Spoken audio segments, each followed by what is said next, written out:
Tila nga po nabigla at nagulat ang head coach ng Hiroshima Dragonflies na si Kyle Muelling nang magpakitang gilas nga po ang ating pambato na si Kai Sotto sa kanilang practice game.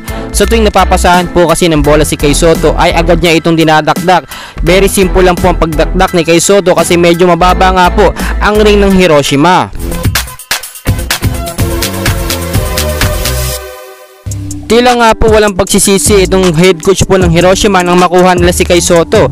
Wala po kasing kayabang-yabang sa paglalaro itong si Kai Sotto. Napakasimple lamang at talagang very cooperative din at sumusunod po sa mga sistemang itong nuturo. Kaya naman po lagi siyang pinapasahan ang bola ng kanyang mga teammates, no. Yung mga teammates po ni Kai Sotto napakababait, hindi po bakaw kagaya sa Adelaide na lagi siyang hindi pinapasahan ng bola. Sa naging practice game nga po nila, no, ay madalas puro dunk ang ginagawa ni Kai Sotto. Pero tinanong nga po siya ng head coach nila na si Kyle Muelling kung ano nga ba yung mga kahinaan ni Kai. Well guys, aminado naman tayo at pati si Kai Sotto na talagang mahina siya sa pagtira ng tres. Madalas pong sumasablay si Kai Sotto. Yung po dapat yung i-improve at palakasin ni Kai Sotto yung kanyang kahinaan. Well guys, alam naman natin practice game pa lang yan at sa March 8 pa, no, yung kanilang magiging laban at talagang dapat natin itong abangan kasi napakalaki ng appearance. At ngayon guys, dinalagsa na po ng mga Filipino fans itong Hiroshima.